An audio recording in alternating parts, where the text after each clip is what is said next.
주영진의 뉴스브리핑, 오늘은 하루 앞으로 다가온 고 노무현 전 대통령 서거 10주기 추도식 관련 소식을 집중적으로 여러분께 전해드리도록 하겠습니다.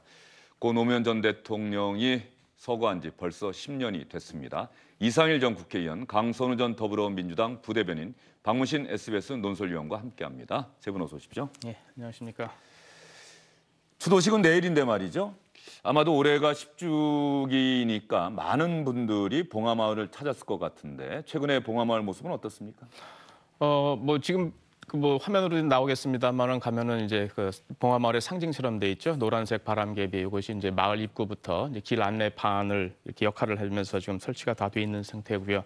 그리고 그 올해가 조금 전 말씀해 주신 대로 이제 10주기, 우리말로 이제 흔히 이제 꺾어지는 해라 그러죠. 꺾어지는 해라 그러고, 또 그리고 민주당 차원에서 아마 길거리 보시면은 많이 보셨을 텐데 그 봉하마을 참배 추도식 해가지고 현수막이라든가 이런 게 많이 붙어 있습니다. 그래서 당 차원에서 또 지구당 차원에서 이런 동료 같은 것도 있고 하기 때문에 내일 추도식 참석자를 대략적으로 한 5천 명 정도, 평상시보다 한 500명에서 1,000명 정도 많은 수준이라고 하는데, 그렇게 지금 노무현 재단 측에서 예상을 하고 있습니다. 참고로 봉하마을을 찾는 연간 인원은 좀 약간의 그 가감은 있습니다만은 평균 한 해 동안 합치면 한 70만 명 정도 된다 그러고요. 올해는 1, 4분기, 다시 말해서 1월, 2월, 3월 석 달 동안에 11만 명이 봉하마을을 찾았다, 이렇게 얘기를 하고 있습니다. 예, 많이 찾으실 때는 1년에 100만 명이 넘는 분들이 봉하마을을 찾았다, 이런 얘기도 있습니다. 이상일 전 국회의원은 기자 시절에 노무현 전 대통령 취재하신 적 있습니까? 네, 그렇습니다. 그분이 초선일 때 통일민주당 제가 출입 기자를 했습니다. 김영삼 전 대통령. 13대 네, 총선거를 그렇죠. 통해서 네, 그렇죠. 그때 그래 제가 89년에 출입을 했었고요. 그 유명한 그 사건이 있었죠. 그 청문회 50 청문회 직접 현장에서 보셨습니까? 네, 봤습니다. 예. 네, 그러니까 그날 뭐 다 보도도 많이 했고요.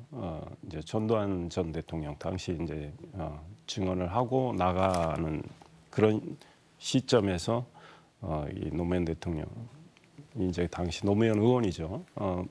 명패를 던지고 민정당 의원이죠. 그 당시에는 이제 사당 체제 뭐 이래서 민정당 의원들에게 일갈하는 그런 장면들이 기억이 나고요.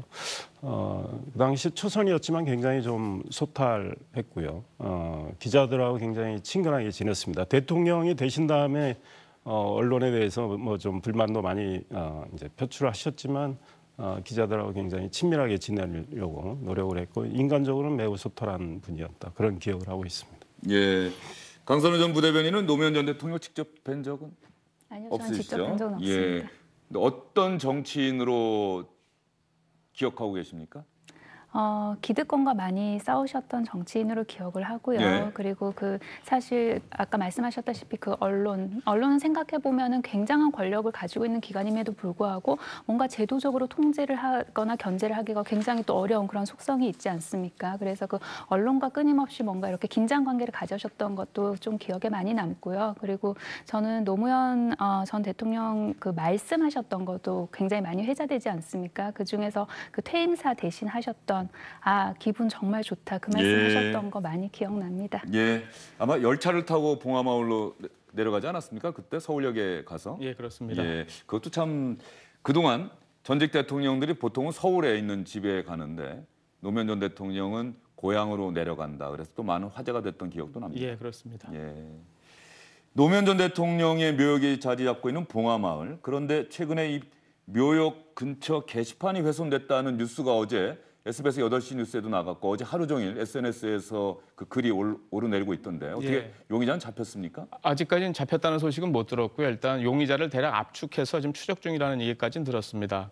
저 게시판이 지금 앵커께서 말씀하셨던 이제 노무현 대통령이 이제 퇴임한 뒤에 고향에서 찍었던 귀향 후의 사진들이 주로 붙어 있는 저 게시판이거든요. 저 위에 이제 노무현 대통령의 죽음을 좀 비하하고 그리고 문재인 대통령을 비방하는 뭐 그런 문구가 이제 프린팅이 돼가지고 저렇게 이제 붙어 있는 건데요. 어제 지금 CCTV상에 포착된 것은 어제 새벽 5시라 그럽니다. 5시에 어떤 정체불명의 2명이 다녀간 것으로 일단 CCTV에 포착됐다 그러고, 그것이 이제 경찰에 신고된 것은 7시 반, 오전 7시 반에 한 방문객이 저걸 보고 노무현 재단에 신고를 해서 경찰에 전달된 그런 일이라고 합니다. 예, 서거 10주기 추도식이 임박한 시점에서 어떤 사람들이 과연 저런 나쁜 행동을 했는지 경찰이 빨리 수사를 해서 이런 분들 꼭 붙잡아서 왜 이런 행동을 했는지 그 이유를 잘 밝혀주시기 바랍니다. 전직 대통령을 한마음으로 추모해야 하는 그런 시점에서 왜 저런 행동들을 했는지 이해하지 못한다는 분들이 참 많으실 것 같습니다.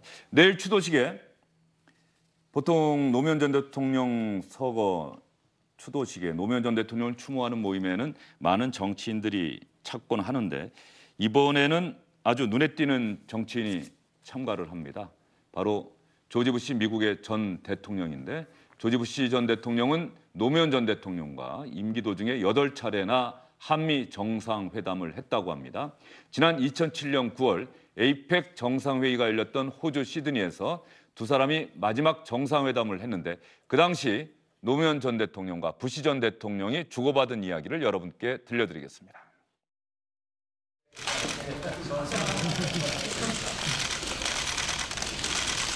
We look forward to the day when we can end the Korean War, but that will happen when Kim Jong-il verifiably gets rid of his weapons programs. 평화 체제를 만들기 위해서 그 북핵 문제가 해결되면 다음 단계로 신속 그 이행할 준비가 돼 있다는 말씀을 확인하셨습니다. 예, 2007년 9월 7일에 노무현 당시 대통령과 당시 부시 미국 대통령의 이야기를 들어봤는데 꼭 지금 시점에서 한미 정상회담에서 오고 가는 이야기와 비슷하다는 생각이 드네요. 그러니까 이제 북한이 2006년 10월 9일 날 1차 핵실험을 합니다. 노무현 정부 때 첫 핵실험을 한 거죠. 네, 저는 그때 워싱턴에서 중앙일보 특파원으로 일하던 때였는데 미국은 굉장히 쇼크를 먹었죠. 그 전에 이제 계속 육자 회담을 통해서 미국도 인게이지먼트, 그러니까 사실 나름대로 북한을 외교적인 해법으로 소위 핵 개발을 포기시키려고 노력을 해왔던 상황에서 이제 핵 개발을 했고 안 되고 아마 지금 2007년 저 정상회담 때는 2차 핵실험이 이루어진 다음일지 모르겠습니다. 제가 정확히 기억은 안 나는데 2차 핵실험까지 하고 나니까 한미 정상들이 북한 핵 문제는 아주 중대한 문제로 다룰 수밖에 없는 상황. 이제 그래서 북한에게 지금 주문을 하고 있는 그런 상황인데 지금 북한 핵 문제는 아직도 뭐 해결되지 않은 채로 오고 있고 지금 문재인 대통령도 굉장히 골머리를 썩이고 있으니까 계속 지금 걸려 있는 펜딩 이슈로 지금 돼 있는 거죠. 예. 부시 전 대통령이 이번에 노무현 전 대통령의 초상화를 직접 그려서 온다는 기사가 이미 여러 차례 떴어요. 예, 그렇습니다. 부시 전 대통령은 그러면 오늘 도착했습니까? 언제쯤 오죠? 오늘 도착했다는 얘기는 아직은 예. 못 들었는데요. 일단 내일 현장에는 참석하는 걸로 일단 일정이 잡혀 있습니다.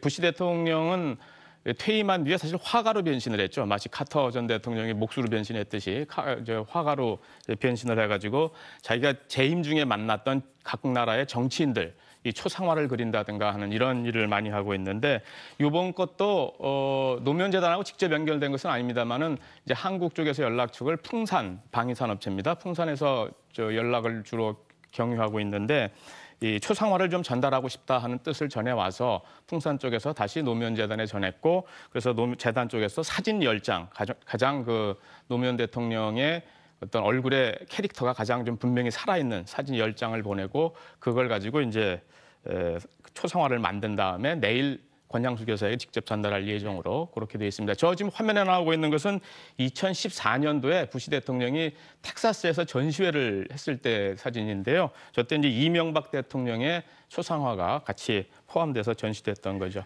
그리고 부시 대통령이 오게 되면은 아마 일정도 아마 좀 조율 중인 것으로 좀 얘기가 되고 있습니다. 그래서 문희상 의장이 먼저 하고 이낙연 총리가 하고 그 뒤에 짧게 순차 통역 형식으로 해서 부시 대통령도 추도사를 낭독하는 일정으로 이렇게 지금 조율 중인 것으로 그렇게 알고 있습니다.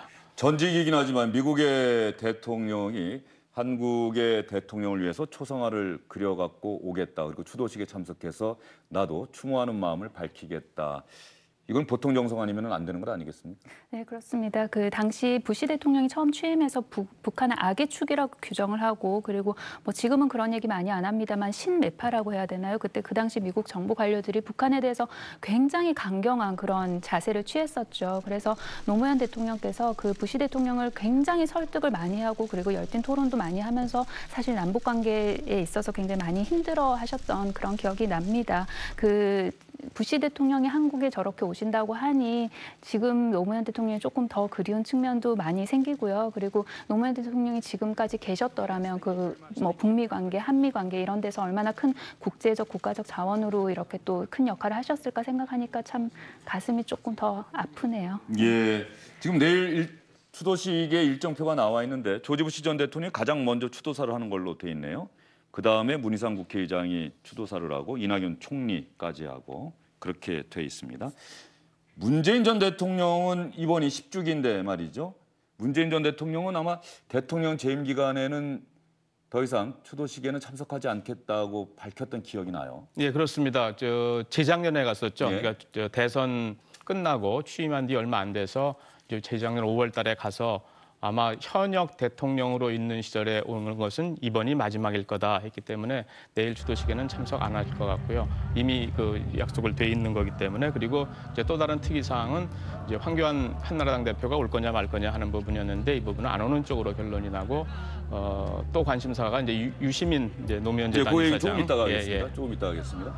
문재인 대통령이 2년 전에 대통령에 당선되고 취임하고 난 직후에 있었던 8주기 추도식에 참석하는 모습이 나오고 있습니다. 권양숙 여사와 함께 나란히 추도식 현장에 또 옆에는 김정숙 여사가 함께 들어가고 있는데 말이죠.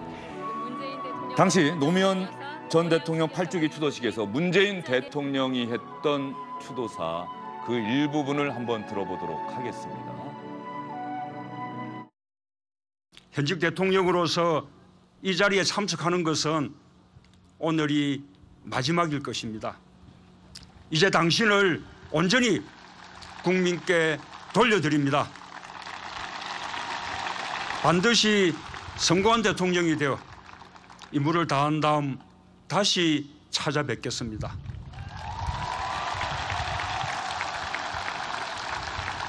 그때 다시 한번 당신이 했던 그 말, 야 기분 좋다, 이렇게 환한 웃음으로 반겨주십시오. 저 당시에 문재인 대통령이 저 약속을 했을 때 많은 분들이 남다른 의미로 받아들였던 것 같아요. 예, 어느 한 정파의 그렇습니다. 네. 보스나 리더가 아닌 국민 전체의 대통령이 되겠다는. 네, 그렇죠. 문 대통령이 아마 그런 심정으로 말씀을 하셨던 걸로 저도 생각을 하고, 그 문재인 대통령 취임사에도 그런 메시지가 있던 거 아니겠습니까? 나는 한 정파의 대통령이 아니고 국민 전체의 대통령, 그리고 나를 찍지 않은 국민들을 위한 대통령이 되겠다. 이제 그런 말씀하셨던 그 맥락에서 저 말씀을 하셨던 것 같고, 성공한 대통령이 돼서 나중에 퇴임해서 찾아뵙겠다 이 뜻인데, 정말 문재인 대통령께서 아마 저 영상을 보실 수도 있는데 좀 보시고 정말 성공한 대통령의 길이 뭘까? 또 정말 국민 통합을 위한 대통령, 이런 노력을 조금 더 해주셨으면 좋겠다. 그래야 성공한 대통령이 될 것 같고요. 지금 많은 정책들에 있어서 부족한 점, 미흡한 점, 또 지적을 받고 있는 점들을 한번 지금 임기가 이제 2년이 넘었기 때문에 전체적으로 한번 점검을 하신 다음에 변화를 줄 건 주시면 좋겠다. 저는 이런 말씀을 드리고 싶습니다.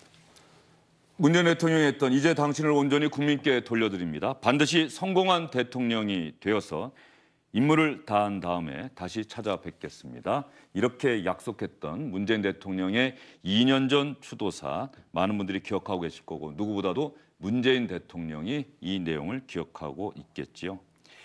내일 추도식 10주기, 남다른 의미가 있는 추도식인데요. 이 자리에 꼭 참석해야 하는데 어쩔 수 없이 참석하지 못하게 된 노무현 전 대통령의 측근들이 있습니다. 아까 박문신 의원이 잠깐 언급하려고 하셨던 유시민 노무현 재단 이사장 내일 원래는 상당히 중요한 역할을 하기로 돼 있었는데 참석을 못하게 됐다고 하는데 상을 당했다고 예, 하죠? 그렇습니다. 모친상을 당해서 재단 이사장이니까 제일 큰 역할을 해야 되는데 내일 참석을 못하게 됐다 하고 이제 공식적으로 얘기를 했고요.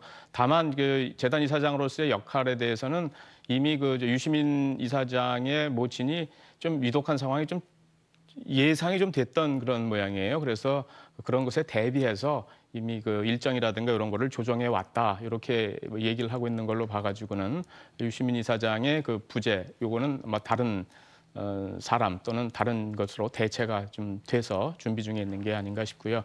그리고 이제 또 하나가 분이 이제 김경수 이제 지사죠. 이제 노무현의 마지막 비서라고 이제 자칭해서 얘기하고 있는데 지금 항소심이 진행 중이기 때문에 역시 마찬가지로 참석이 어려울 것 같다 이렇게 페이스북에 올려서 자기의 입장을 밝혔습니다. 네, 공교롭게 또 김경수 지사의 항소심 공판 일정이 내일로 잡혔는데 이 부분은 원래 재판부하고 충분히 협의가 가능했던 부분인 것도 같은데 재판부가 아마 그대로 공판을 진행하기로 했던 모양이죠.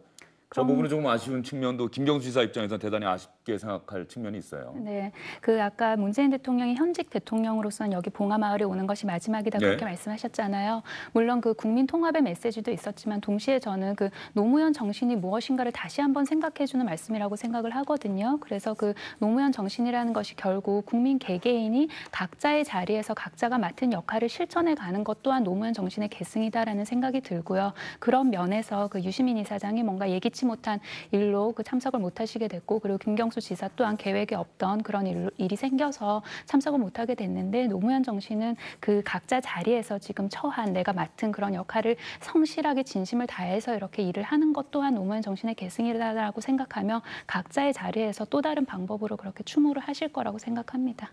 유시민 이사장 관련해서 지금 모친상을 당했습니다. 많은 분들이 유시민 이사장 위로하고 또 모친상 상가도 찾을 것 같은데 최근에 유시민 이사장의 다음 대선 출마 여부와 관련해서 자기 머리는 자기가 못 깎는다고 얘기해서 또 약간 태도가 바뀐 것 아니냐 했는데 어젯밤에 김재동 씨가 진행하는 프로그램에 출연해서는 절대 안 나간다. 내 얘기 좀 믿어달라고 다시 한번 또 얘기를 했다고 하네요. 그러니까 자꾸 아마 구구한 억측이 생기니까 또 한번 세기를 박는 입장인 것 같은데요. 아마 임박해서 지켜봐야 되지 않을까. 저는 개인적으로는 그런 생각합니다. 뭐 유시민 이사장이 뭐 나도 가끔 거짓말을 한다 뭐 이런 이야기를 얼마 전에 한 적도 있는데 아마 어떤 상황이 이제 그 벌어질 경우에 그 상황 논리에 따라서 본인의 의지가 꺾이는 경우도 있거든요. 우리 이제 문재인 대통령도 사실은 정치하시리라고는 다 안 할 걸로 생각을 했고 본인도 그런 취지의 말씀을 많이 하셨지만 결국은 정치권에 들어와서 지금 대통령 자리에 계시지 않습니까? 그러니까 아마 이제 지켜봐야 될 것 같습니다. 아마 본인의 지금 마음은 본인이 말한 대로 안 하겠다 이 마음이 확고한 것 같아요. 지금 마음은. 그러나 이제 나중에 마음이 또 달라질 수도 있으니까 지켜봐야 할 것 같습니다. 내일 추도식에 정치권 인사들의 참석 명단도 제가 지금 보고 있는데 말이죠. 더불어민주당은 대표와 원내대표 다 옵니다. 이해찬 대표는 또 바로 직전 노무현 재단 이사장을 지냈고요. 바른미래당 손학규 대표, 민주평화당의 정동영 대표와 유성엽 원내대표, 정의당의 이정미 대표와 윤소아 원내대표, 정부에서는 이낙연 국무총리를 비롯해서 관련 장관들이 대거 내려옵니다. 이낙연 국무총리는 노무현 대통령직 인수위원회 대변인으로 활동했던 그런 인연이 있기도 한데 자유한국당 정치인의 모습, 이름은 전혀 보이질 않습니다. 자유한국당에서 노무현 전 대통령 추도식에 참석했던 대표가 있습니까? 일단 3명이 있죠. 예. 이제 제일 멀리는 2011년도에 황우여 당대표 그 당시엔 권한대행으로 기억이 추도식에 되는데요. 참석한 겁니까? 추도식에 참석했죠. 그리고 이제 2015년도에 김무성 대표가 참석을 했고 그래서 2015년도에 그 김무성 대표가 참석했다가 뭐 물병새를 맞는다든가 이런 것들은 이제 화면에서 혹시 있으면은 아마 그 다시 보게 되면 아마 시청자들이 그리고 그때 또 저런 일이 있었을 누가 거야. 또 있습니까? 그 작년에 이제 김병준 비대위원장 예. 자격으로 마찬가지로 그 이제 추도식에 참석을 했었죠. 그 서거 당시 때는 이제 박희태 당시 대표였던 걸로 기억이 되는데 실제 그 현장에 갔었습니다마는 그때는 어떤 지지자들의 저지 이런 것 때문에 실제 조문을 하지 못하고 되돌아갔던 적이 있었습니다. 예, 김무성 전 대표가 추도식에 참석을 했었는데 당시에 물세례 받고 이랬던 장면들을 저희가 2016년 추도식 때 아마 자료화면으로 여러분께 보여드렸던 그런 기억이 납니다. 자유한국당 많이 아쉽네요.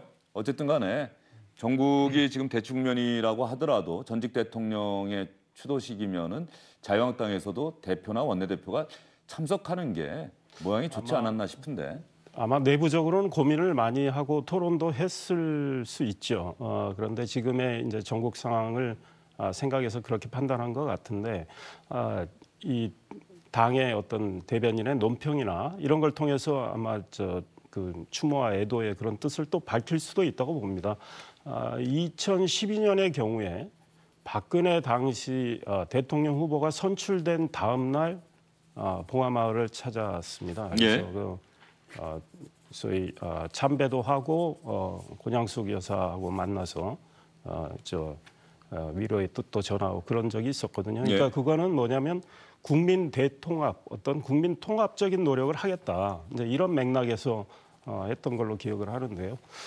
지금 한국당도 그런 맥락에서 좀 더 뭐 대통령에게도 통합과 협치를 주문하지만 한국당도 한번 그런 정신을 좀 되새겨봤으면 좋겠다 이런 생각합니다. 황교안 대표가 대표에 선출되고 나서는 갔죠? 권영수 여사도 예, 만나고. 예, 가셨죠. 바로 가셨던 걸로 기억을 합니다. 갔었는데 이번 추도식에 민생 투어 한다고 아마 강원도 일정이 있다고 미리 잡혀 있다고 아마 얘기를 하고 있는 것 같은데, 예, 그 일정도 또 어떤 면에서 보면 조정이 가능했던 일정일 수도 있을 텐데 그 일정을 이유로 해서 이번 추도식에는 참석하지 않기로 결정했다고 하고요.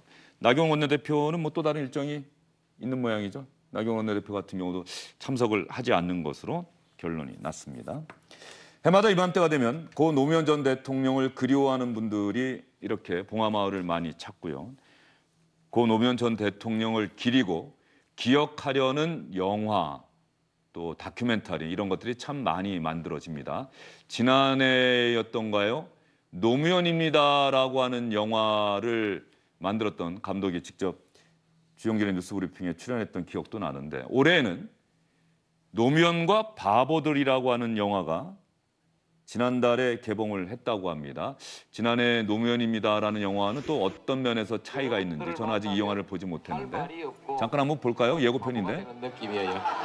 라고 하는 정치인을 완전 무장시켜가지고 적진에도 혼자 던져놓고 다들 놀러 간 거예요.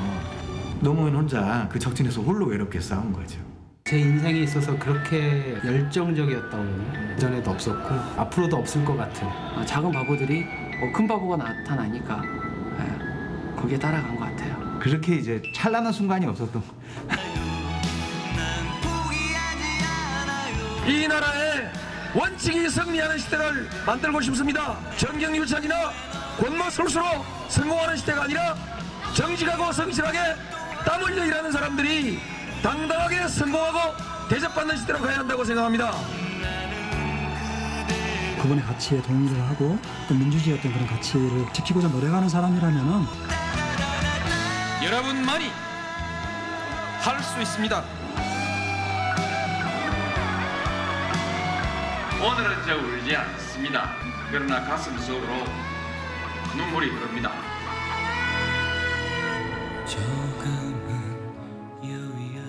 전체적인 영화의 구성 방식은 지난해 나왔던 노무현입니다라고 하는 영화와 비슷한 형태를 취하는 것 같습니다. 노무현 전 대통령을 잘 알고 있는 또 노사모 회원들이 인터뷰를 하고 그 인터뷰를 토대로 노무현 전 대통령의 생전 모습과 육성을 다큐멘터리 형식으로 구성을 해서 아마 만든 영화 같은데 이낙연 국무총리 또 이해찬 민주당 대표가 최근에 이 영화를 봤다는 기사를 제가 봤어요.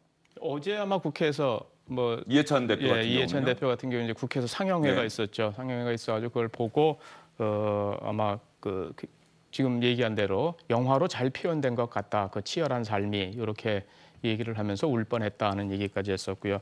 좀 말씀 전에 주셨듯이 그 노무현입니다. 2017년도로 개봉했던 걸로 기억이 되는데 그때는 주로 이제 경선 과정에서 있었던 그런 것들을 승부사적 기질로 돌파해 나가는 그런 다큐였다면은 이번에는 조금 더 메시지를 담은 물론 본질적으로는 그런 노사모를 포함한 어떤 직간접적으로 만남과 인연이 있는 사람들의 증언 이런 것들을 토대로 해서 기억을 통해서 삶을 되짚어보는 그런 패턴이라는 점에서는 뭐 비슷한 그런 류의 다큐멘터리 영화가 아닌가 싶습니다. 예, 왜 이맘때가 되면 노무현 전 대통령을 기리는 그런 영화나 다큐멘터리들이 많이 나올까요? 해가 많이 지났는데 왜 그렇다고 보세요?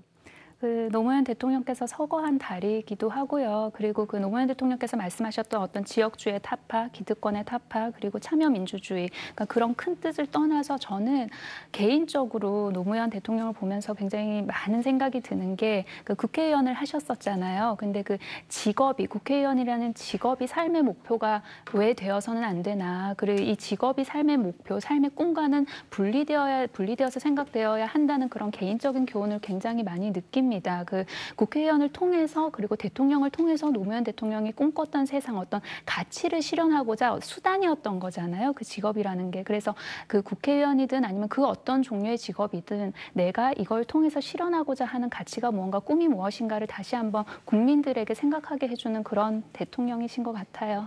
예, 이상일 전 의원은 생각을 아마 많이 해보셨을 거예요. 왜 노무현 전 대통령 많은 시간이 흘렀는데도 그를 기리고 기억하려는 움직임이 계속되고 있는지, 더 치열해지고 있는 건지. 제가 뭐 정확히 진단할 수는 없는데 이상일 전 의원의 생각은 네, 그렇습니다. 일단은 뭐 지금 정치 상황과도 관련이 있다고 생각합니다. 그러니까 이제 노무현 전 대통령이 보여줬던 여러 가지의 면모, 거기에는 명과 암이 분명히 있습니다. 그러나 이제 돌아가신 전직 대통령이니까 우리가 그분의 어떤 명암, 공과를 통해서 좀 더 좋은 거는 우리가 계속 발전하는 건 타당하다고 생각하고요. 그런 맥락에서 이제 그분이 보여줬던 어떤 아까 말했던 정의감, 또 우리의 이 소외된 분들에 대한 어떤 애정, 그분들이 자기의 꿈을 펼칠 수 있는 그런 세계, 이런 거를 정치인으로서 만들고자 노력했던 이런 것들은 저는 뭐 분명히 계속 발전돼야 되고 평가돼야 된다고 생각을 합니다. 근데 이제 그 정치 상황을 제가 말씀드린 건 지금 문재인 정부가 이제 들어선 상황에서 또 10주기를 맞은 이런 상황, 또 아마 저 영화 제작을 하는 분들의 이제 그런 분들의 어떤 생각, 그분들이 이제 추구하는 가치 이런 것들하고 좀 결부된 측면도 있지 않을까. 그러니까 과거에 이명박 전 대통령, 박근혜 전 대통령 시절에도 뭐 저렇게 활발히 됐었나, 이런 문제 제기는 할 수 있거든요. 그러니까 정치 상황하고도 좀 결부가 돼 있다 이런 생각을 하고 있습니다. 정치 상황과도 맞물려 있다. 그러나 제가 지금 노무현입니다 지난해라고 말씀드렸습니다만 재작년, 그러니까 문재인 정부가 출범한 이후에 그 영화도 만들어졌고, 어쨌든 문재인 정부가 출범한 이후에 그런 움직임이 더 활발해졌다. 뭐 이런 시각을 지금 갖고 계신 겁니까? 그런 것도 있죠. 네. 예. 그 이전에는 아마 또 이명박 박근혜 정부에서 노무현 전 대통령을 기리고 기억하는 영화나 다큐멘터리 만들려고 했으면 좀 어렵지 않았을까 하는 생각도 좀 드네요. 갑자기 그 말씀을 하시니까. 그런데 제가 보기에 지금 영화 제작자들은 상당히 뭐 소위 말해서 좌파 진영, 우파 진영 분류를 한다면은 소위 이제 좌쪽 진영에 많이 계시잖아요. 그분들이 뭔가 할 때 권력이 그 당시에 그렇게 제동을 거느냐? 그건 아닐 것 같고. 근데 블랙리스트가 블랙리스트는 나오면서 현실적으로는 쉽지 않았겠다는 생각이 좀 드네요. 뭐 그럴 수는 있지만 그렇다고 제동건 흔적은 없지 않습니까? 무슨 증거가 있는 건 아니고. 그러니까 상황이 또 아마 만들어주는 이런 측면이 있지 않나 이런. 그 당시에 노무현입니다를 만들었던 감독이 상당히 조용히, 그 이전에 이미 작업은 시작이 됐기 때문에 박근혜 정부 때 시작이 됐는데 조용히 추진했다라고 얘기했던 기억이 납니다. 그러면 영화 노무현입니다를 만들었던 이창재 감독과 2년 전에 제가 나눴던 이야기를 여러분께 들려드리겠습니다. 감독이 기억하는 노무현 전 대통령.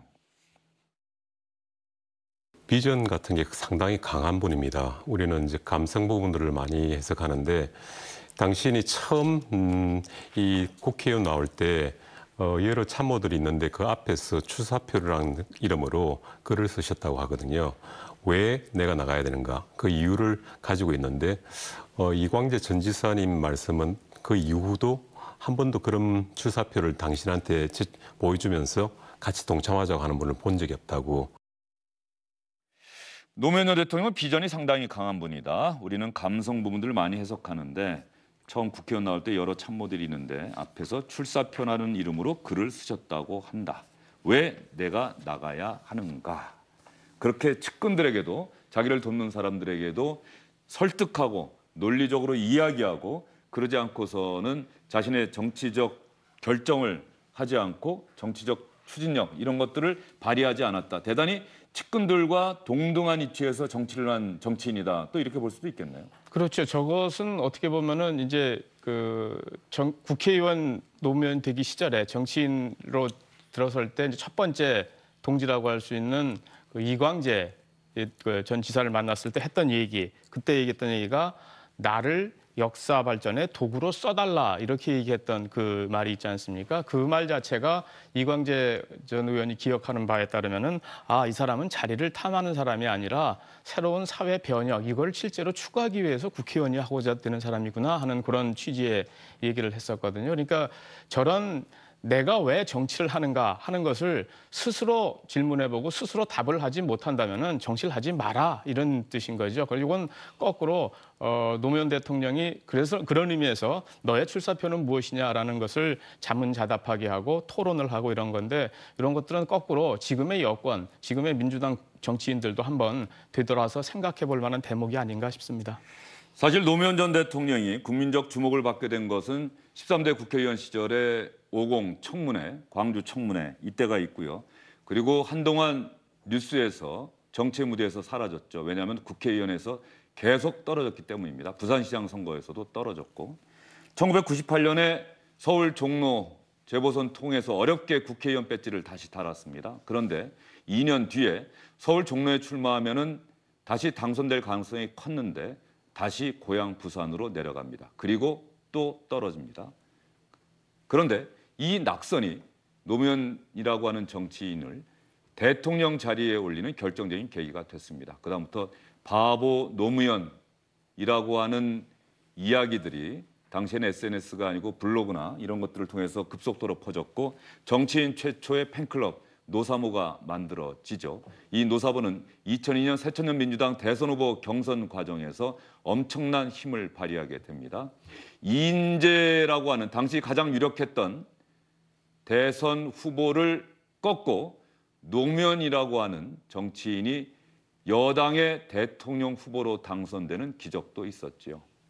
당시 노무현 전 대통령이 2002년 2월 경선이 시작되기 한 달 전에 대선 출마를 선언하면서 했던 이야기가 있습니다. 이 당시에 2002년입니다. 대선 출마 선언 때 했던 얘기를 여러분께 들려드리겠습니다. 조선의 600년 역사를 이야기하면서 노무현 전 대통령이 했던 이야기인데 시간이 2분 정도 됩니다. 그런데 여러분, 노무현 전 대통령의 바로 이 연설이 많은 사람들의 가슴을 뜨겁게 했던 기억을 저는 분명히 하고 있습니다. 다시 한번 시청자 여러분도 들어보시죠. 권력이 싫어하는 말을 했던 사람은 또는 진리를 내세워서 권력에 저항했던 사람들은 전부 죽임을 당했다. 그 자손들까지 멸문지화를 당했다. 배가 마시겠다. 600년 동안 한국에서 부귀영화를 누리고자 하는 사람은 모두 권력에 줄을 서서 손바닥을 비비고 머리를 조아려야 했다. 그저 밥이나 먹고 살고 싶으면 세상에서 어떤 부정이 저질러져도 어떤 무리가 문 앞에서 벌어지고 있어도 강자가 부당하게 약자를 짓밟고 있어도 모른 척하고 고개 숙이고 외면했어요. 눈 감고 귀를 막고 비굴한 삶을 사는 사람만이 목숨을 부지하면서 밥이라도 먹고 살 수 있던 우리 600년의 역사, 제 어머니가 세계에 남겨주었던 제 가훈은 야이놈아, 모난돌이 정 만든다 계란으로 박이치기다. 바람 부는 대로 물결 치는 대로 눈치 보며 살아라. 80년대 시위하다가 감옥 간 우리의 정의롭고 혈기 넘치는 우리 젊은 아이들에게 그 어머니들이 간곡히 타일렀던 그들의 가훈 역시 야이놈아 계란으로 박이치기다. 그만둬라. 너는 뒤로 빠져라.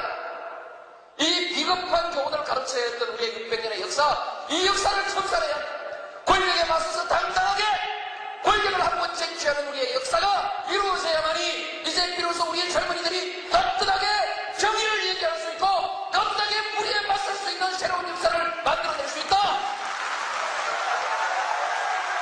이제 2001년 12월이군요.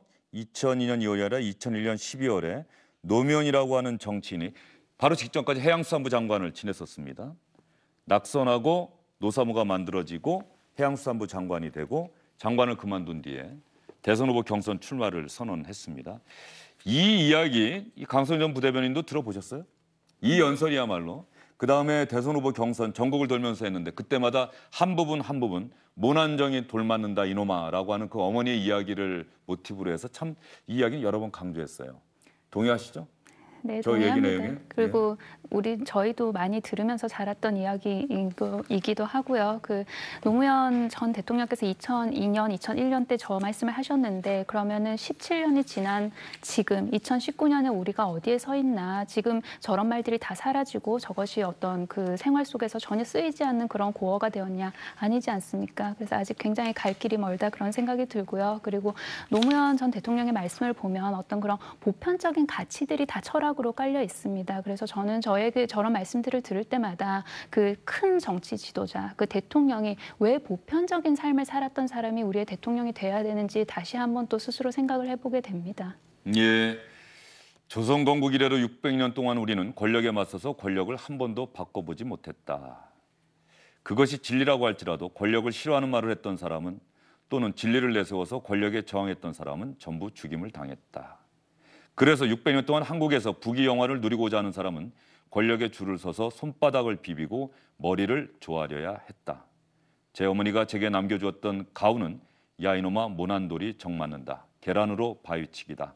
물결 치는 대로 눈치 보며 살아라. 이 비겁한 교훈을 가르쳐야 했던 우리의 600년의 역사, 이 역사를 청산해야 한다. 권력에 맞서서 당당하게 권력을 쟁취하는 우리의 역사가 이루어져야만 우리의 젊은이들이 떳떳하게 정의를 이야기할 수 있고 떳떳하게 불의에 맞설 수 있는 새로운 역사를 만들어낼 수 있다. 네, 다시 한번 저도 읽어봤습니다. 시청자 여러분들도 당시 벌써 2002년이면 17년 전이네요. 17년 전에 노무현이라고 하는 정치인이 세상을 향해서 외쳤던 그 목소리를 다시 한번 들어보시면서 어떤 생각을 하실지 궁금합니다. 며칠 전에 SBS 스페셜에서도 노무현 전 대통령 특집으로 프로그램이 하나 만들어졌습니다. 이 당시에 그동안 한 번도 대중매체에는 등장하지 않았던 노무현 전 대통령의 영상이라고 하면서 그 영상이 하나 나왔었는데 아마도 노무현 전 대통령이 결혼식 주례를 섰던 장면인 것 같습니다. 그걸 한번 보도록 할까요? 이어서 영원한 스타이신 노무현 변호사이십니다. 모두 동참해 주시기 바랍니다.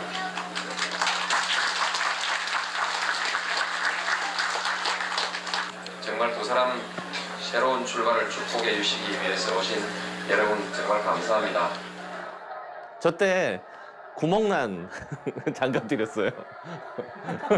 세상에는 의미 있는 도전도 있고 의미 없는 도전도 있지만 전체적으로 우리 세상은 도전에 의해서 변화합니다. 도전하지 않으면 변화하지 않습니다. 전 그 도전을 하나 했고 그런 여러 개의 안녕하세요. 안녕하세요. 예, 노무현 전 대통령이 퇴임 후에 손녀를 자전거 뒤에 태우고 걸어가는데 손녀가 또 씩씩하게 안녕하세요라고 같이 인사하는 저 장면도 상당히 인상적이었습니다. 퇴임 후에 노무현 전 대통령, 이제 역사에 가정은 없습니다만 사실은 퇴임 후에 재임 기간 후반부에 상당히 인기가 많이 떨어졌었잖아요. 지지자들도 등을 돌렸고 한미 FTA 추진이나 이라크 파병 이런 문제 때문에. 그런데 퇴임 후에는 상당히 많은 분들이 저 봉하마을을 찾아가서 인사도 하고 새로운 전직 대통령 문화가 만들어지는 게 아니냐라고 하는 그런 얘기들도 나왔었는데 말이죠. 아마 이제 서거하신 그것 때문에 이제 좀 애달픈 마음들도 많고. 아니 그 전에요. 서거 전에. 서거 전에도 퇴임하고 나서 저 갔을 때 많은 분들이 찾지 않았습니까? 물론 그랬죠. 그러나 이제 서거 후에 훨씬 더 아마 추모하는 분들이 많이 늘어나신 것 같고. 제가 이미 명과 암을 이야기를 했지만 그래도 노무현 전 대통령이 이미 이야기하셨지만 앵커가 종로에서 아마 다시 나오면 당선될 가능성이 상당히 큰 상황에서 지역주의 어떤 지역 패권주의 타파를 위해서 부산으로 어려운 곳으로 가서 도전하는 뭐 그런 모습, 그걸 통해서 또 뭐 노사모가 탄생이 되고 이런 것들에 대한 기억, 그리고 이제 이분이 아까 모난정, 뭐 계란으로 바위치기, 뭐 이런 그 주변에 걱정도 뿌리치면서 나름대로 험난한 길을 도전 정신으로 갔던 그런 거에 대한 평가, 이런 것들이 있지 않을까 싶고요. 제가 이제 노무현 전 대통령에 대해서 저는 그 당시 기자로서 봤지만 좀 아쉬웠던 점들은 그분의 이제 이미 말씀드린 그런 평가는 평가대로 하면서 대통령이 되신 다음에 정말 국민 통합 노력을 좀 더 해주셨다면 훨씬 좋았을 걸, 이런 생각을 하는데, 대통령 자리에 가셨는데도 상당히 좀 소위 뭐 평가르는 그런 또 정치적인 행보도 하셨단 말이죠.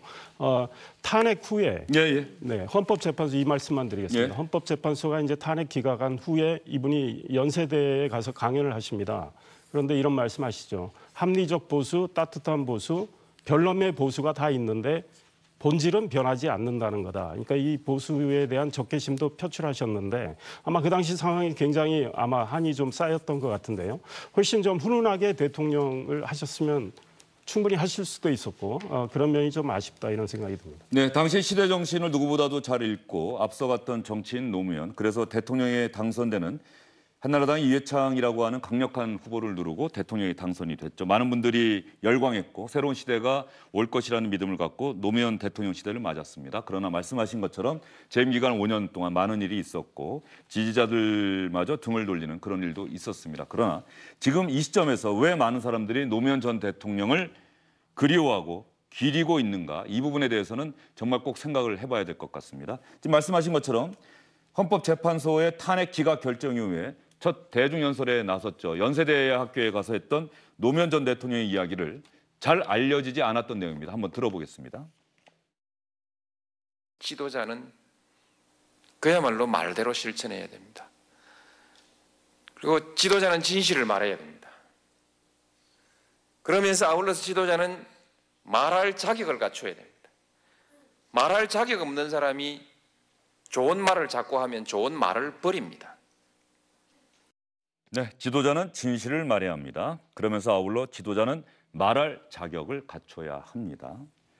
말할 자격이 없는 사람이 좋은 말을 자꾸 하면 좋은 말을 버립니다. 네, 맞는 말이죠. 맞는 말이고요. 노무현 전 대통령 이야기 이제 시간이 다 돼갑니다만, 노무현 전 대통령 서거 10주기 추도식 내일 오후 2시에 봉화마을에서 진행됩니다. 주영진의 뉴스브리핑이 진행되는 시간인데요. 저희가 예정대로 진행이 된다고 한다면 내일 추도식 장면을 여러분께 실시간으로 전해드리도록 하겠습니다. 노무현 전 대통령 소식 마무리하면서 노무현 전 대통령이 불렀던 2002년 대선 때 직접 기타를 치면서 불렀던 상록수라는 노래 한번 이 자리에서 그대로 한번 들어보도록 하겠습니다.